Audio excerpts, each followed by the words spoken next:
Why, hello there, everyone. Welcome back again into my kitchen on this glorious Saturday afternoon. I'm Chef Adam Moore with True Aussie Beef and Lamb, and today we're cooking up delicious grass-fed beef teriyaki steaks with wasabi butter. It's super quick and easy, and in front of me I've got all the ingredients we need to get started. So first what we're going to do is start with our beef. Today I'm using sirloin.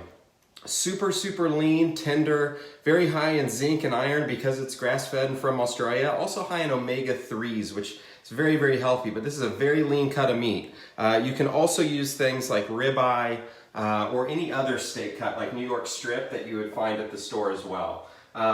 If you can't find grass-fed beef, lamb's also a great choice as well.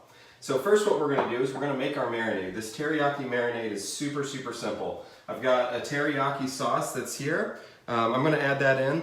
If you want to stay away from soy, like if you're on keto, paleo, or Whole30, you can use coconut aminos. That works really well in place of soy sauce. We're also going to add a little bit of fresh garlic. And if you don't have fresh, you can also use dry. That's just fine. And then a little bit of red chili. This is going to add a nice little bit of color to our marinade, as well as a little bit of spice. If you don't want it spicy, just use a little bit of red pepper. That's okay too. You could also use chili flake if you don't have fresh chilies, so that's okay as well. So we'll give that a quick mix, and then we're going to add in our beef here. Just give that a quick toss in the marinade.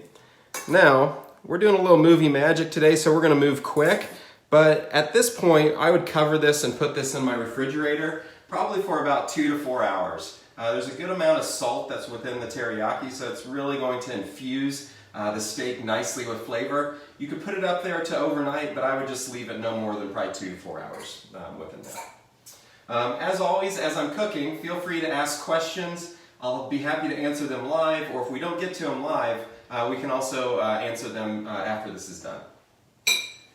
So, next, we're going to let that sit, and then next we're going to start on our compound butter. Now, if you're a little shy of butter or don't want to use butter, and go with something a little bit more health conscious for your diet, you can also use oil, so we can make an infused oil as well. So today we're doing a wasabi compound butter. I love compound butters really because you can put just about anything into them. It's also a great way to use a lot of leftover herbs and spices that you might have on the year, because I can make this butter, as you can see, it's room temperature, and I can just whisk this in. But if it wasn't wasabi, I could also use herbs like fresh herbs from the garden like rosemary, thyme, parsley, some fresh garlic, and just whip it together just like this until it's smooth and combined. And then I can take it and I can add it and I can throw it in my freezer. I'll show you something real quick as to how a lot of chefs like to use this and portion it. We can take this compound butter again and freeze it. So it's a very easy way to save my herbs or to create a bunch of different flavored butters that I could use as my seasoning for my steaks and just about anything that I want to use it for. Again, if I'm going a little bit more health conscious, I've got here some great avocado oil. And I use avocado oil because it's very healthy, but also has a higher smoke point than olive oil. So if I wanted to use this too as like my baste as I'm grilling, I could do that as well. So again, another great way to use either a compound butter or even an infused oil just like this to baste your steaks and to give them flavor.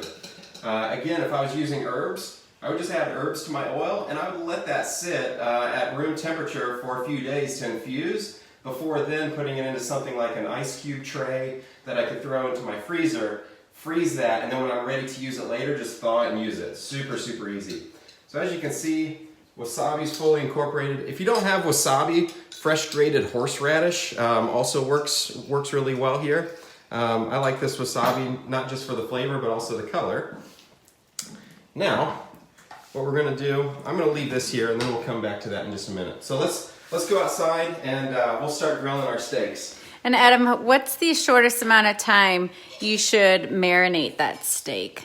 I would go at least for 30 to 45 minutes. That would probably be the shortest I would do it. If you start it right now and then finish the rest of your sides like a nice salad, by the time you're done doing that and preheating your grill, it's all ready to go.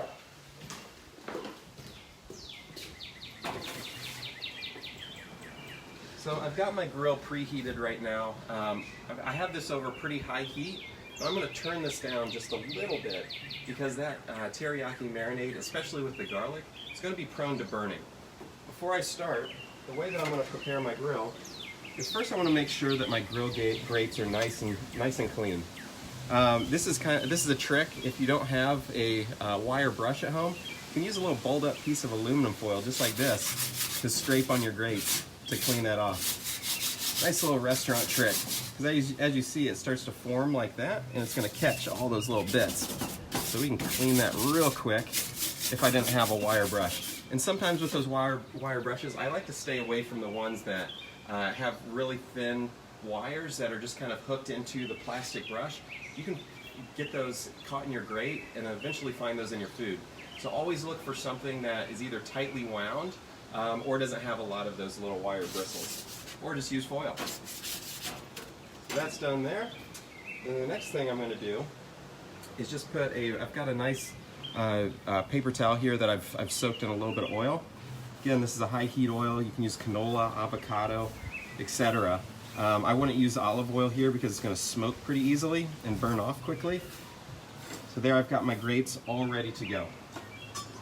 Now next, then we're going to add the steak. And let's pretend that this has been marinating for at least 45 minutes to an hour, but I'm going to make sure that a lot of that there that I'm getting off of the steak before I put it on.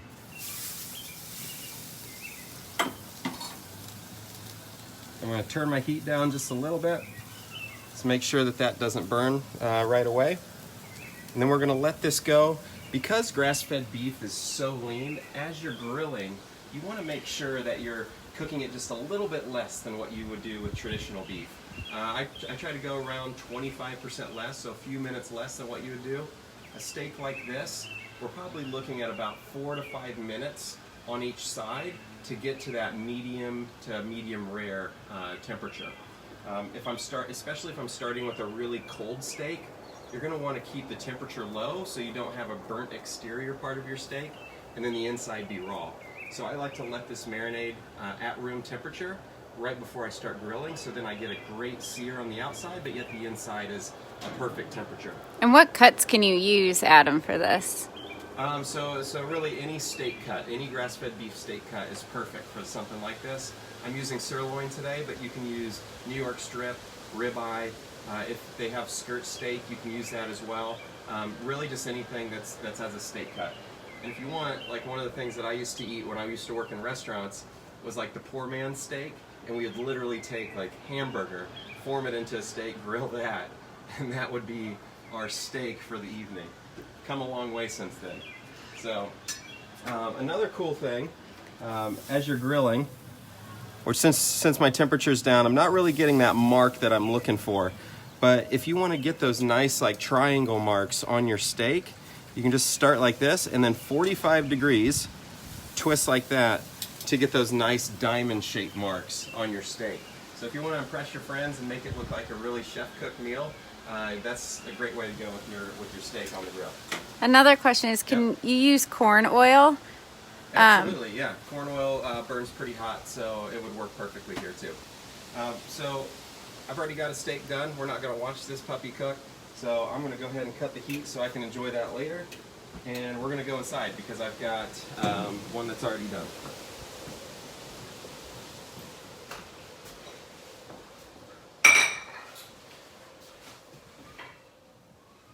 So, voila! This one's already cooked from earlier. Now, I could leave this whole if I wanted to, as a steak, and then put that onto my plate, top it with a little bit of butter. But if I'm going to cut it, what I want to do is I want to cut against the grain. So, what does that mean? Well, if the grains are going like this, like my knife, I want to cut like that, perpendicular to it. So, what I'm doing is I'm looking for, and you can see it right here. You can see those grains. So those grains literally start to come back through the meat like that. And I'm just going to cut right against it.